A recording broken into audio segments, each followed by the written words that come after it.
Can we truly define leadership with universal principles, or is it inextricably woven into the fabric of a specific culture, its history, and its values? That's a core tension at the heart of understanding leadership today. When we look at foundational texts like Peter G. Northhouse's Leadership, Theory, and Practice, we see an emphasis on common components and learnable attributes. Northhouse outlines leadership as a process involving influence within groups, aiming to achieve common goals, and crucially, something that can be learned. So, Northhouse is painting leadership with broad strokes, identifying core elements like influence and group context. He breaks it down into tangible theories, like the trait approach, for example, which suggests certain personal characteristics like intelligence or integrity are associated with effective leadership. He also explores skills-based leadership, like technical, human, and conceptual skills, arguing they can be developed.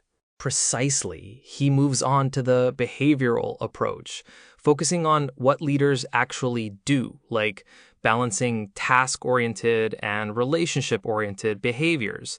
Then there's the situational approach, emphasizing that different situations demand different leadership styles, requiring leaders to adapt.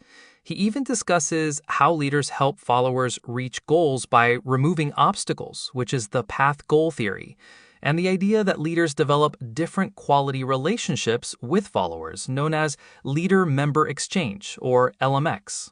These sound like very actionable frameworks, offering a clear roadmap for what a leader should be, what they should know, and what they should do. But if leadership is a process and a skill set, does that imply a universal applicability, that these traits or behaviors will work anywhere? That's the precise point where Simon Western and Eric Jean Garcia step in with their book Global Leadership Perspectives, Insights, and Analysis. They directly challenge the idea of a single universal leadership model. Their main argument is that most leadership textbooks, including many foundational ones, are based on Western assumptions. So they're saying Northhouse's framework, while robust, might be missing a critical dimension by not fully accounting for the cultural lens through which leadership is viewed. Exactly. Western and Garcia argue that leadership is profoundly shaped by culture, history, religion, and social values. Different societies understand leadership differently, and there's no single leadership theory that fits every culture. It's not just about an individual's traits or actions, it's about the broader context. Give us some examples from their research. How does leadership manifest so differently across the globe?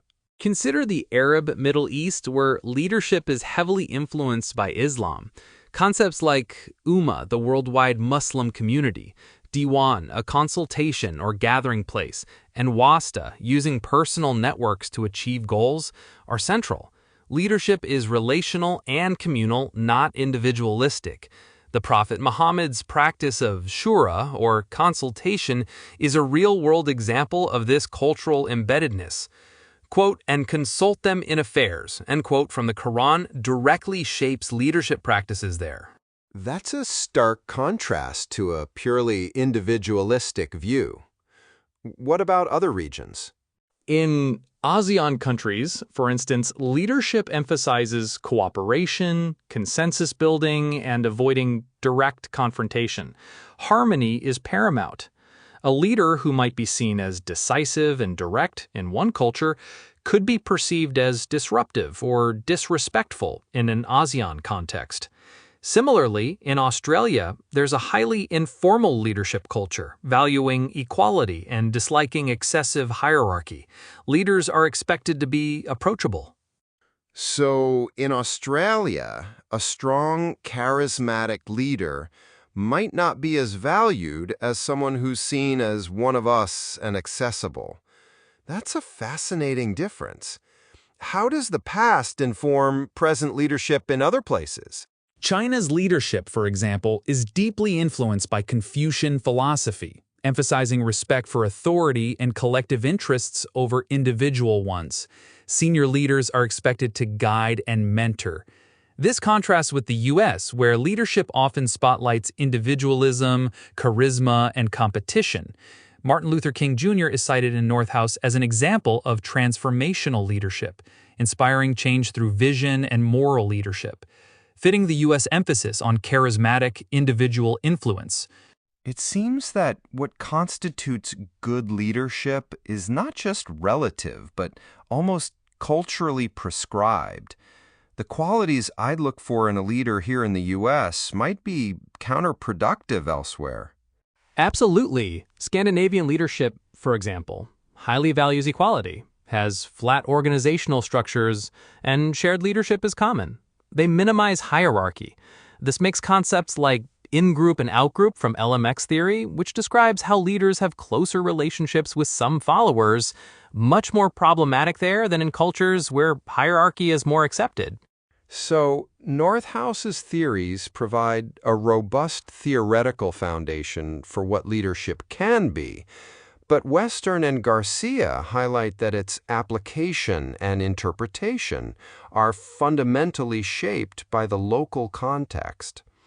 It's not just about individual leaders or personality traits, but about culture, history, religion, community, and power relationships. Precisely. The two books together offer a much broader understanding. Northhouse teaches the what and how of leadership theories, while Western and Garcia illuminate the where and why these theories manifest differently across cultures and societies. For fields like educational leadership, for example, this combined perspective is critical because understanding adult learning or financial leadership globally requires recognizing these deep cultural nuances. That makes a lot of sense. A leader needs both the theoretical tools and the cultural sensitivity to be truly effective anywhere. Understanding this complex interplay is essential for anyone interested in leadership today. Share this episode with someone who's navigating leadership in a diverse team or global environment.